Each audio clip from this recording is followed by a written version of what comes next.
Detikers kembali lagi masih di Detik Pagi. Jangan tidur lagi. Yang bikin kita penasaran sebenarnya bukan hanya melihat hasil quick count nanti di jam 3 begitu ya. Tapi yang bikin aku penasaran juga sebenarnya adalah kira-kira siapakah yang dicoblos sama Mbak Tiara. Udah nyoblos. Kepo banget. Coba kayak pengen tahu siapa ya. Tapi dari tadi gak dibocorin. Kan rahasia. Oh, iya, Kayak kalau ngutip Pak Prabowo, milih siapa? Rahasia kata Pak Prabowo. Jadi saya ikutin aja jawabannya. Karena ikutin Bener. presidennya. Pak Presiden, ikutin jawabannya Pak Prabowo. Kalau tanya milih siapa? Rahasia. Kalau ada yang survei exit poll gimana kamu Kak?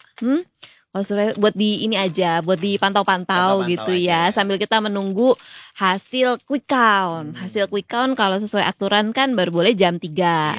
Nah, hasil quick count ini bisa dipantau di Detikcom. Oh, Mantap. Orang lagi ngomong ngunyah aja lu. Lagi dong udah habis nih. Astagfirullahaladzim. Sumpah. Demi Allah guys. Ini punya aku tapi satu. Guys lagi dong. Sumpah ini mah. Astagfirullahaladzim. Padahal kita udah sabar-sabar nunggu Iya. ngunyahnya nih Iya. ya. Ini duluan. Gue masih gitu. nanya-nanya, gue masih apa? Gak bisa guys. Ini kalau udah ada yang langsung jagung bakar. Pokoknya semenjak gua ada jagung bakar, udah. Kalau di jagung bakar dulu. Ini ada gunting gak usah susah-susah. Parah banget. Bener. Enak kan jagung Ya bakar. kan? Manis gitu, which I like. Karena memang aku suka ini udah beberapa hari temenin kita Kak. Gitu Gas, kan. Jadi Kak Tiara juga hari ini ngobrolnya kita ditemenin sama Kusuka ya Kak. Tapi ya nih ya Detikers, ini sudah ada informasi aja. Kalau misalnya punya saudara, keluarga, atau bahkan lu mungkin mau jalan-jalan ke luar negeri, nggak perlu repot-repot. Soalnya Kusuka tuh sekarang udah ada di mana-mana. Wah. Di luar negeri juga ada. Oh gitu. Di Amerika ada. Di UK juga ada. Di Korea juga udah ada. Bahkan ya, sebenarnya nggak cuma 3 negara tadi, tapi di beberapa negara lain juga sudah ada. Dan yang lebih keren lagi karena ini tuh aman banget kayaknya, nyaman juga. Betul, dengan berbagai ukuran juga ya. Tuh Iya. lihat yang gede gitu ada. Yang mediumnya in between sama yang kita pegang juga ada. Oh, ada Nah, juga. ada juga sama Soalnya yang kalau kayak kecil gini. cepet banget habisnya. Iya, nanti. Emang. tapi Bisa bisa dimakanin dibawa-bawa.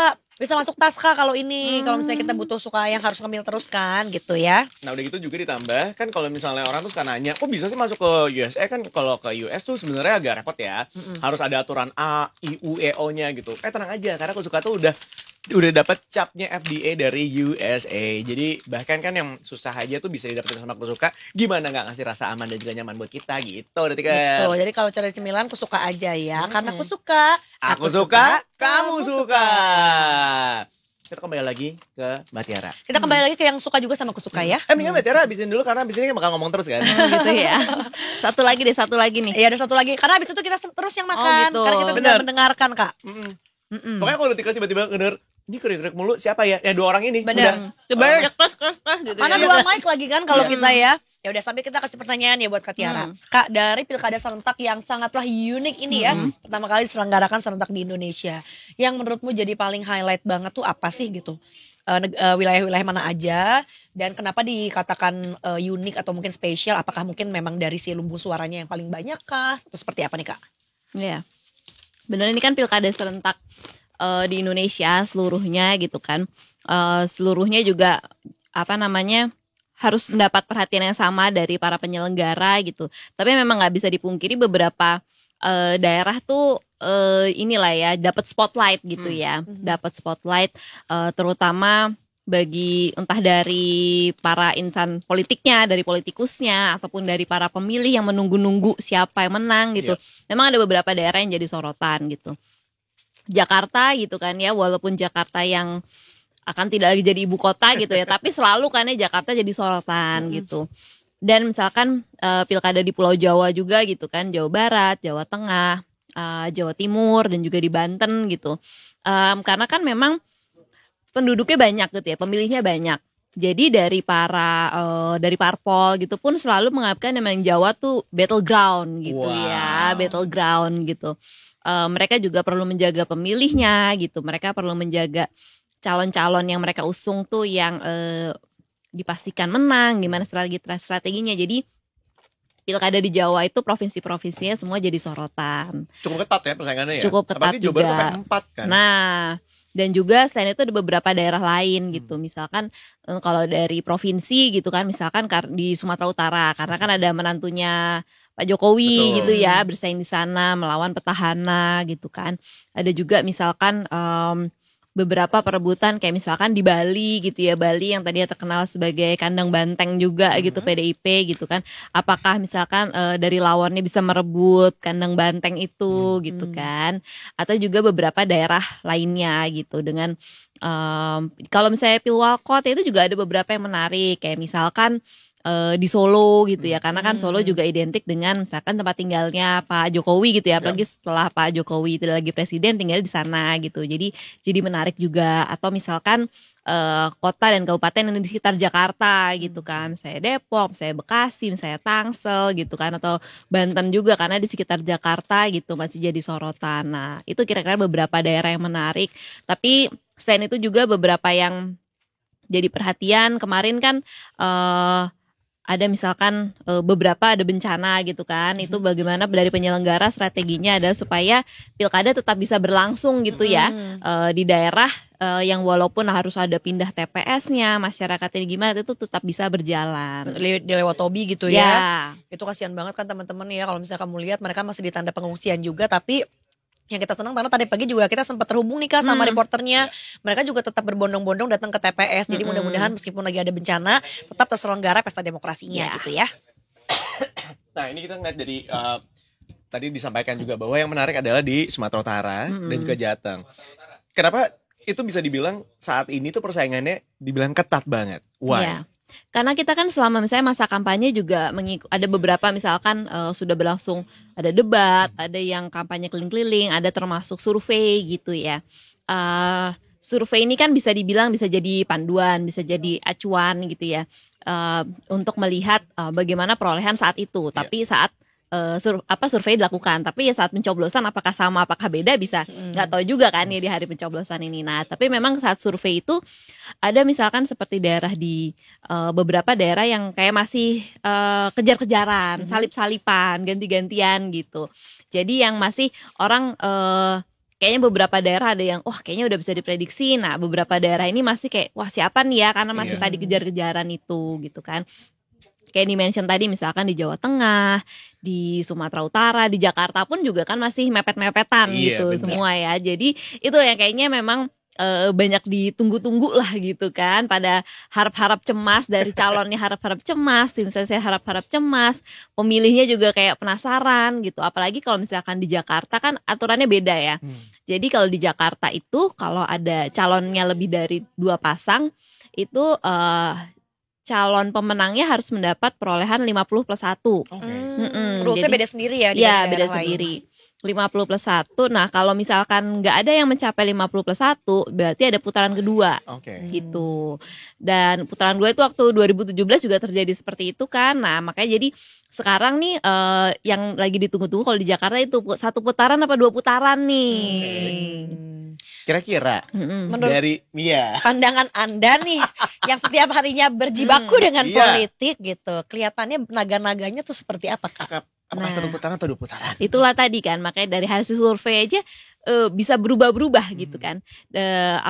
Misalkan ketika survei misalkan habis debat atau habis ada satu orang didukung yang lain, didukung tokoh siapa gitu, itu tuh bisa merubah hasil survei yang kemarin-kemarin itu gitu kan. Apalagi di saat sampai hari-hari terakhir kampanye muncul kan baru ini dukung siapa, ini dapat dukungan dari mana, atau misalkan ada manuver apa gitu, dan itu bisa mempengaruhi gitu. Jadi memang itu cukup salah satu yang susah ditebak juga gitu. Betul. Kan kita mau nebak-nebaknya ini gimana. Nah makanya tadi pasangan calon juga kalau pas setelah nyoblos gitu ya pertanyaannya ya harapannya 1 putaran gitu kan ya.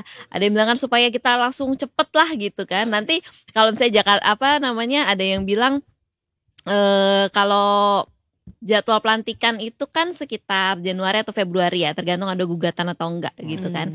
Jadi nanti kalau misalnya Jakarta 2 putaran itu yang lain udah pada lantik, dan ini Jakarta coblos lagi gitu. Oh iya, kan kemungkinan juga itu kan udah bukan dari sekarang ya Kak katanya. Jadi tahun depan lah ya, Januarian gitu.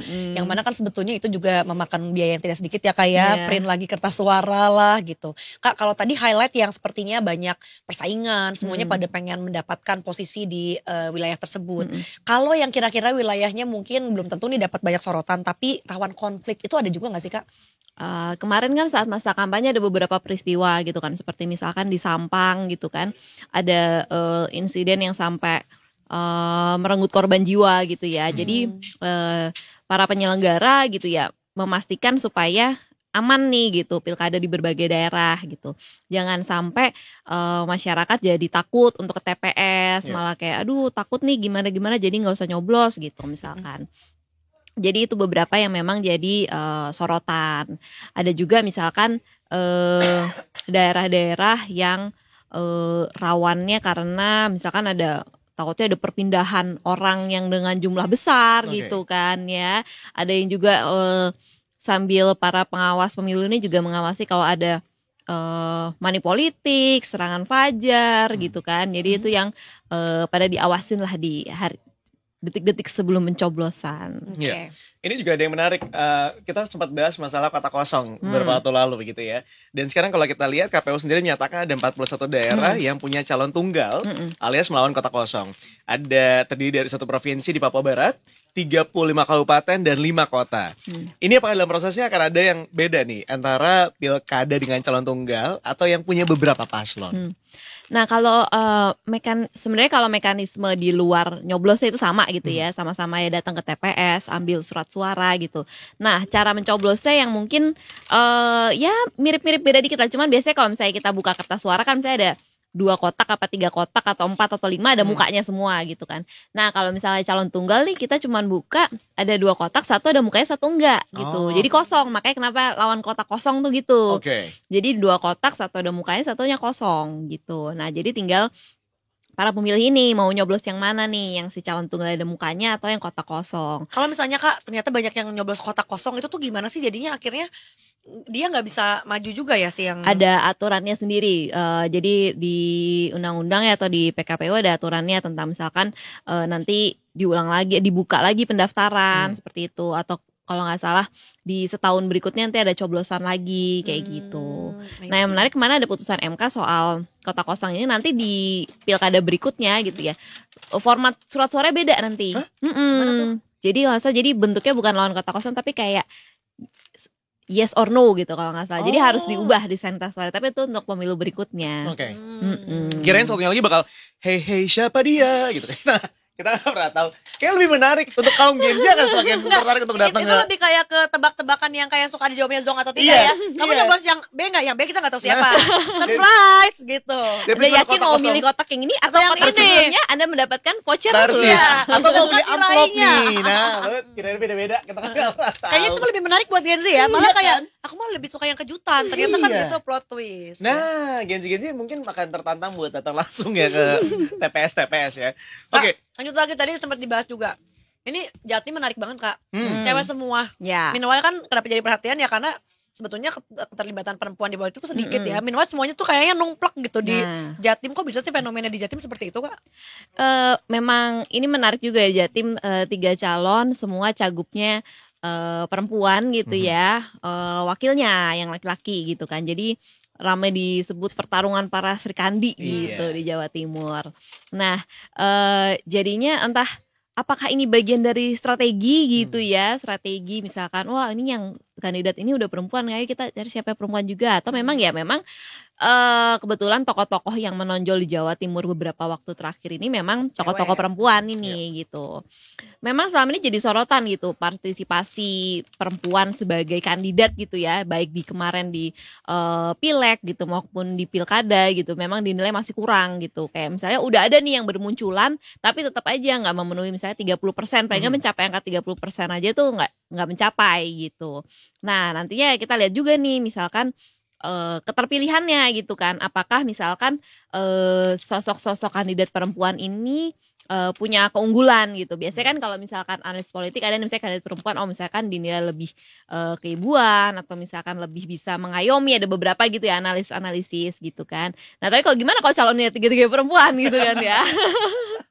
Nah kita lihat juga nanti nih Pilgub Jatim nih dari para Srikandi siapa yang merebut hati. Betul. Atau mungkin lebih tegas Kak, karena kan ada salah satu calonnya yang sempat marah-marah kan Kak, gara-gara tamannya waktu itu nggak rapi gitu. Apakah mungkin di sana lebih mengedepankan sosok mbah alias ibu yang dituakan Kak? Itu juga mungkin bisa jadi ya. Nah kita lihat aja hasilnya nih gitu, gimana warga Jawa Timur memilih yang mana di antara 3 Srikandi ini. Nah ini seru banget kalau ngebahas tentang pilkada di tahun ini, selain karena memang serentak dilakukan begitu ya di seluruh wilayah. Satu lagi yang menarik adalah karena bermuncul adanya endorsement Ya. ibaratnya seperti itulah gitu ya, termasuk endorsement yang dilakukan oleh Bapak Jokowi juga. Padahal sebenarnya di tahun ini ibaratnya pas sekarang nih, sekarang banget tuh Bapak Jokowi sudah tidak menjabat sebagai presiden yang aktif gitu ya ibaratnya. Nah, seperti apa Mbak Tera melihat fenomena yang satu ini nih Mbak?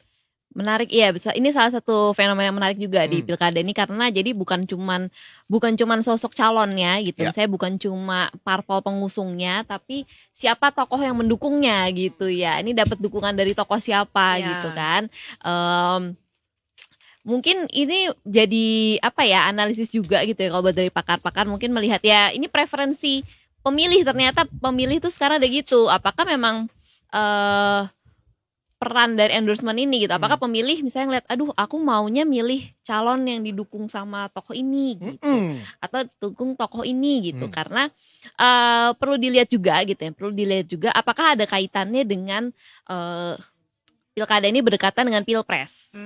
Jadi masih terasa efek-efek pilpresnya gitu kan.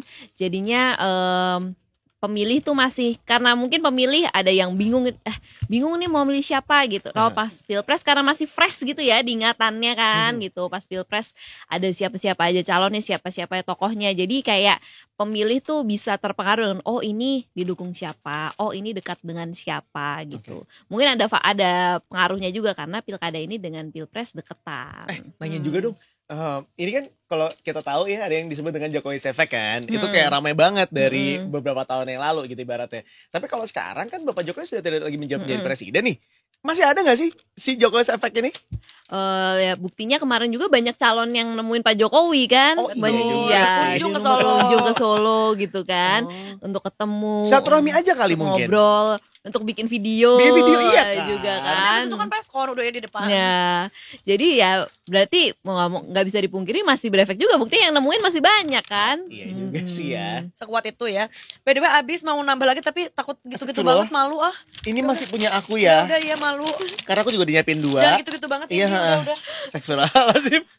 Jangan sampai ini dipajang mau diambil juga sama Indrin. Padahal kan biar kenalin ya varian apa taunya gue iya nih. ambil juga. Sekedar informasi malu-malu. Mbak Tiara, kebetulan ini memang akan dipajang terus selama berapa bulan ke depan, jadi dia akan tetap stay, nggak bisa dibuka. Oh gitu, nggak bisa dibuka ya. Apalagi kalau misalnya ada Kak Tiara kan ada terus dia ya. Bener. Kalau mau dibuka nggak apa-apa, tapi abis ini langsung digantiin, beli sendiri gitu aja tipenya. Kalau Kita refill aja gimana? Refill. kita isi pakai udara, kita tutup. Yang kecil-kecil kita tuang ke sini. Kan tapi masih ngomongin tadi Jokowi's Effect gitu ya. Kira-kira masih sampai kapan sih akan menyala efeknya gitu, meskipun sekarang udah enggak, tapi kan kayaknya mungkin baru pergantian dan lengser juga baru-baru banget kan, jadi mungkin masih berasa. Pertanyaan bagus. Apakah masih akan lama terus gitu, apalagi kan Gibrannya juga sekarang yang adalah anaknya menjabat sebagai wapres. Nah, kita juga ngelihat bahwa pas sebelum pergantian ini gitu ya, sebelum 20 Oktober itu kan ada beberapa survei yang mengukur tingkat kepuasan gitu ya, tingkat kepuasan presiden gitu. Dan hitungannya Pak Jokowi juga masih tinggi gitu kan di akhir-akhir masa jabatannya gitu. Jadi mungkin itu juga ada hubungannya dengan bagaimana ya masyarakat tuh masih connect gitu atau masih merasakan tadi efek-efek Pak Jokowi, sehingga ya tadi masih ada hubungannya dengan pilkada, dengan calon-calon yang minta endorse dan segala macam gitu kan. Nah mau sampai sejauh mana ya mungkin kita bisa lihat dari hasil pilkada ini gitu kan. Misalkan terbukti kan nih berapa calon yang di endorse atau dukung Pak Jokowi, gimana hasilnya gitu. Itu kan pasti akan berefek, apakah Jokowi Effect ini akan panjang gitu atau gimana hasilnya. Kita juga makanya nih nunggu nih. Kita juga pada penasaran sebenarnya. Penasaran Kita gitu. nantikan seperti apa kelanjutannya, karena ya ibaratnya kan udah mau pergantian tahun juga. Tapi apakah kemudian nama Jokowi masih akan terus terdengar? Tapi ini dari informasi yang kita dapatkan, bahkan Bapak Ahmad Lutfi juga mau bergerak ke Solo. Apakah ini ada manuver juga untuk ketemu sama Bapak Jokowi atau Gibran di Solo sana nih untuk Bapak Ahmad Lutfi?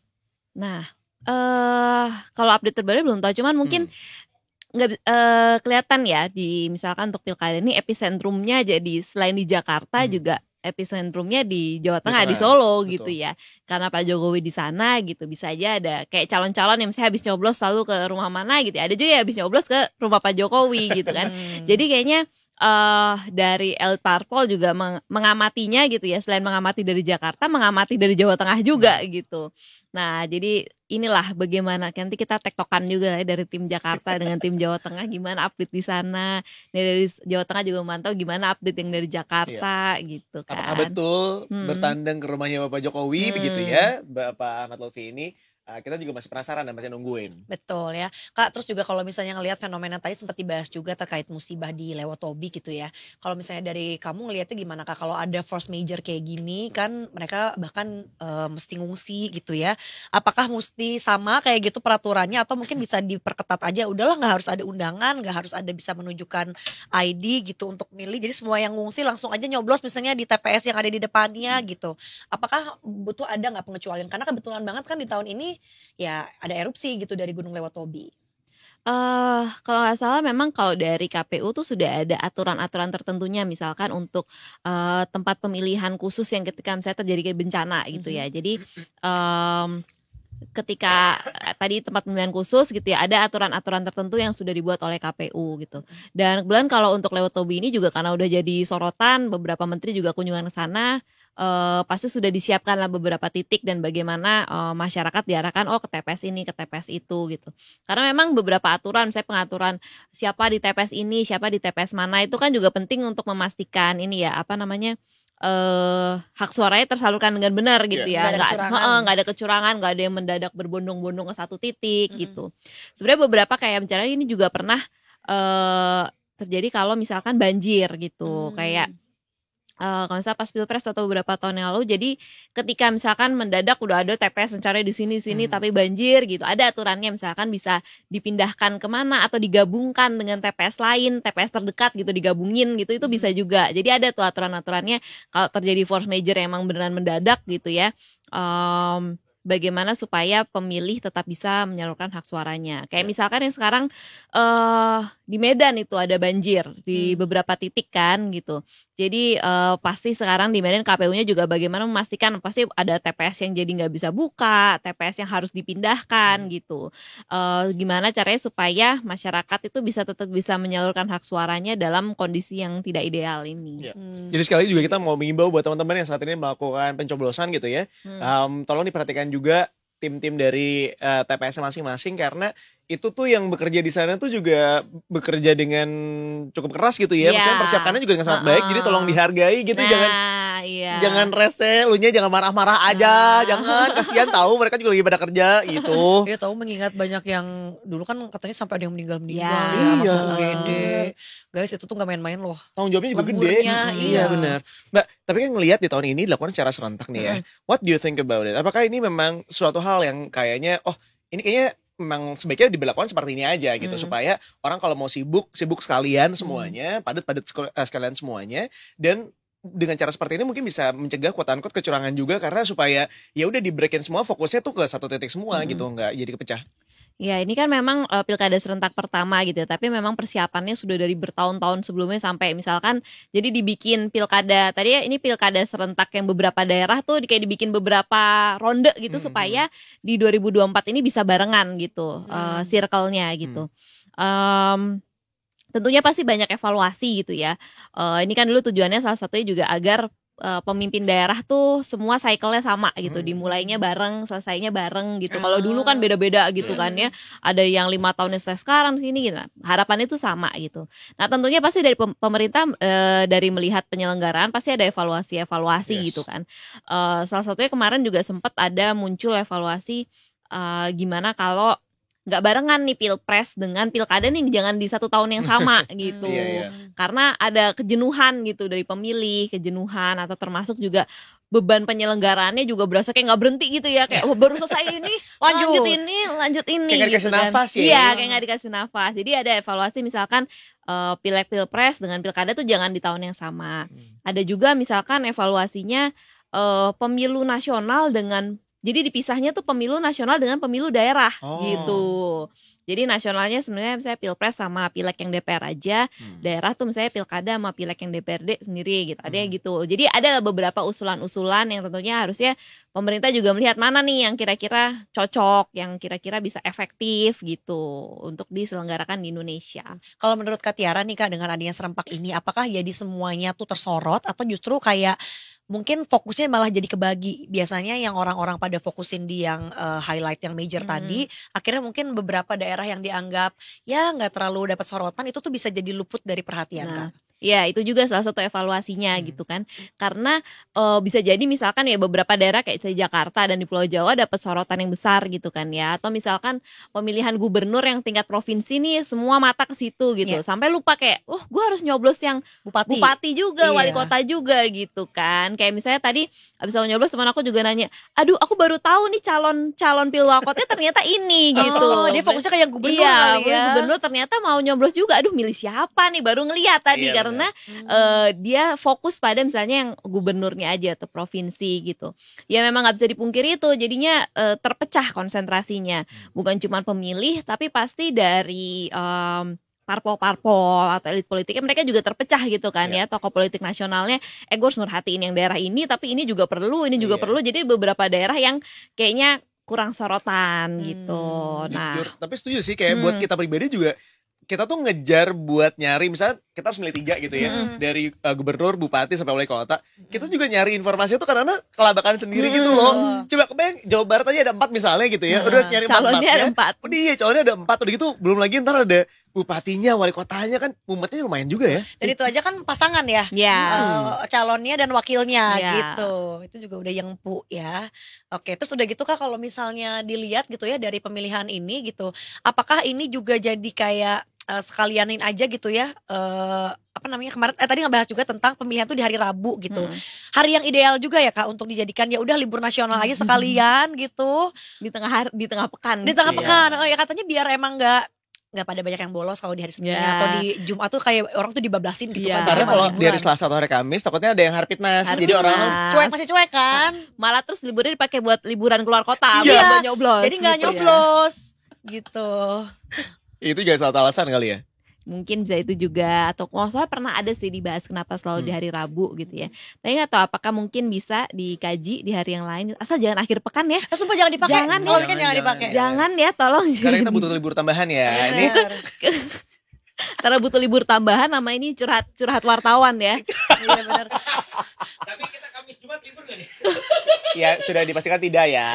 Tapi curiga nih udah hawa-hawa libur tengah minggu, Kamis Jumat kayak ini masih kerja ya. Iya benar. Atau bisa lanjut libur aja nih. Padahal justru kita makin kencang memberitakan quick count ya kelihatannya. Lanjutnya liburnya libur mantau pilkada. Yang lain libur aja biar jalanan sepi. Hari ini sepi banget ya. Enak banget iya bener. Enak banget, gila, best banget. BTR aku mau nanya lagi nih. Ini tentang keterlibatan dari para pemilih muda ya. Karena otomatis ada beberapa pemilih muda yang di tahun ini mungkin kalau di awal tahun dia masih umurnya belum bertambah, tapi tiba-tiba di pertengahan tahun bertambah. Kemudian pemilih muda akan bertambah dong jumlahnya berarti ya? Makanya memang jumlah pemilih pun bisa berbeda gitu kan dari Pilpres kemarin ke sekarang gitu. Karena tadi ada yang udah ulang tahun ke-17, ada mungkin yang meninggal gitu kan. Jadi itu diupdate terus. Pilkada ini 230 juta kalau nggak salah ya, 230 juta pemilih gitu ya. Tersebar di seluruh Indonesia gitu dengan pemilih-pemilih baru pun juga ada gitu kan. Jadi kemarin tuh sampai misalkan baru ulang tahun ke-17 hari ini atau kemarin gitu, itu pun tetap bisa nyoblos gitu, katanya. Tetap boleh nyoblos gitu. Dan makanya kayak misalkan di Dukcapil tuh mengejar perekaman IKTP dulu gitu. Jadi asal udah 17 tahun rekam data, nah nanti dapat ini biar bisa nyoblos gitu kan. Dan harapannya sih memang ya jangan disia-siakan gitu ya kesempatan. Karena habis ini 5 tahun lagi nggak ada coblosan lagi. Iya benar. Iya, habis ini kita libur nyoblos sampai 5 tahun ke depan. Makanya gitu kayaknya kan. menariknya kalau evaluasi ternyata dibedain ya, yang daerah sama yang pusat gitu. Lu baru bisa nyoblos lagi nanti ketika umur lu 22 ya. Nah, gitu. Jadi jangan misalnya dia ulang tahunnya baru besok atau lusa gitu ya. Ya udah lewat hari, udah 5 tahun lagi baru bisa nyoblos. Itu derita lo, iya kan? Gue juga kayaknya nyoblos pertama tuh 20-an deh, enggak 17. Gue kebayang kebagiannya.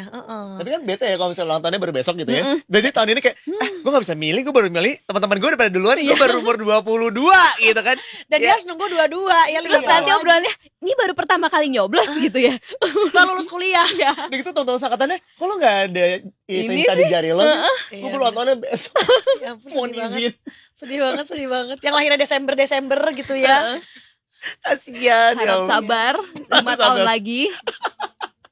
Ya berarti sebenarnya kita tinggal menunggu aja nih ya, karena sekarang prosesnya sedang berjalan. Dan sekali lagi buat teman-teman yang saat ini mungkin belum mendapatkan formulir C gitu ya, masih punya kesempatan sekali lagi. Tinggal langsung datang aja ke TPS terdekat, tunggu sampai dengan jam 12 sampai tahap sampai terakhir pencoblosan bagi yang memiliki surat undangan atau formulir C itu. Kalau misalnya teman-teman punya kesempatan, masih ada sisa surat suara, teman-teman bisa nyoblos gitu ya. Betul. Seperti Ibu Luluk tadi, Pak Andika juga sedang menunggu di jam 12 siang agar kemudian bisa mencoblos di TPS yang tidak bukan tempat TPS-nya yang diundang atau terdaftar secara langsung Itu gitu dia. ya. Abis ini selamat menyaksikan Quick Count. Kak kalau boleh tahu nih kan hampir di semua siaran di sister company kita juga di CNN masih 00. Yes. Dinaikinnya tuh jam berapa ya? Satu. Bolehnya jam 3 sore. Jam 3 sore. Jadi Tiga. memang sesuai aturannya itu 2 jam setelah TPS tutup di wilayah Indonesia Barat. Iya. Jadi karena di WIB ini jam 13 tutupnya, jadi baru boleh tayang jam 15. Jadi jangan termakan berita-berita hoax ya, karena Iya. aku yakin banget biasanya di sosial media tuh udah mulai ada yang Ya, naikin lah apalah segala gitu. gitu ya. Yang source-nya bahkan kita juga mungkin baru denger ya saat itu juga. Iya, jangan termakan. Jadi kita sambil sabar menunggu, Sabar menunggu, gitu ya. ya. Mungkin yang nyebar-nyebar, bikin-bikin ya boleh buat ini sendiri gitu ya. Buat Hiburan diri sendiri.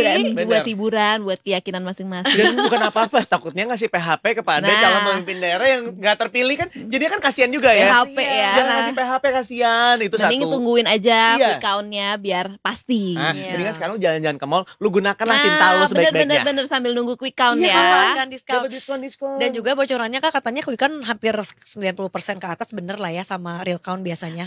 Kalau ngelihat pilpres kemarin ya hampir sama lah kan, nggak jauh-jauh beda lah lembaga-lembaga itu, mungkin kan ada lebih dikit kurang dikit tapi nggak jauh beda. Oke. Kak sama kalau official dari KPU nanti kira-kira berapa hari atau minggu lagi ya? Nah, jadi KPU itu memang kalau penghitungannya kan dia ada bertahapnya lah ya, dari tingkat tadi misalkan kelurahan, kecamatan dan seterusnya berjenjang. Tapi KPU kan juga punya yang Sirekap kayak waktu pilpres kemarin Oh, iya. gitu. Jadi sebenarnya Sirekap itu memungkinkan kita akan dapat hasil itu scan-scanannya itu lebih cepat gitu. Tapi bukan yang penghitungan bertahap ya. Nah, jadi moga-moga karena teknologi dan segala macam kita bisa dapat gambarannya lebih cepat. Oke baik, mudah-mudahan dalam hitungan minggu ya, tidak sampai berbulan-bulan. Supaya tidurnya juga bisa nyenyak ya, bisa Bener. tenang, nggak bikin penasaran juga ya. Itu dia. Terima kasih Kak Tiara untuk Sama-sama. kehadirannya. Iya Kak Tiara lanjut abis ini Masih memantau. laporan dari Coba beragam senyumnya yang daerah. ikhlas sih bisa ya senyum. Senyum kayak apa sih? Gitu. Lu pakai dibahas lagi gitu. Dalam hati dia tuh kayak kenapa lu mancing gue? Gak apa-apa emang divisi dia paling rame mejanya ya. Dari tadi pagi. Dari sebelum kita loh Kak, Kayak kita aja udah pagi sekarang banget loh. adem ayem gitu kan, nggak tahu nanti habis ini begitu Nah. selesai muncul quick count terjadi ini mau konvers, Iya. ini mau konvers, ini Suka ada kesini, tuh huru-hara seru Deklarasi, gitu. deklarasi, suka gitu kan ya. Jangan sedih, dari kemarin Mbak Tiara bahkan sudah hadir di sini di jam 7 pagi. Pas gue ketemu, ngapain lu jadi pagi-pagi? Dia cuma ngomong, iya aku dari pagi sekarang. Iya, ini adalah hectic days aku. Ya udahlah ya, nanti kan 5 tahun lagi Iya, ada lagi. Ya udahlah. 5 tahun sekarang sekali ini. ya Kak ya. Aduh ya lucu banget. Baiklah. Mbak Tiara mudah-mudahan gak lupa juga kalau kita punya tagline Mbak Tiara. Ya. Detik pagi jangan tidur lagi. Oke. Takutnya kelamaan di sore takutnya. Aku nontonnya di sore mulu soalnya dilihat-lihat ya. Detikers, tapi terima kasih banyak sekali lagi buat teman-teman yang sudah menyaksikan kita udah lebih dari jam 12. Silahkan langsung datang ke TPS masing-masing. Bagi teman-teman yang belum memilih ya, siapa tahu masih ada surat suara yang bisa digunakan oleh teman-teman, tapi jangan lupa bawa KTP-nya. Itu dia. Iya, kalau gitu kami bertiga mau pamit dulu Detikers. Kita akan ketemu lagi besok di jam yang sama dari jam 8 sampai dengan jam 11 ya.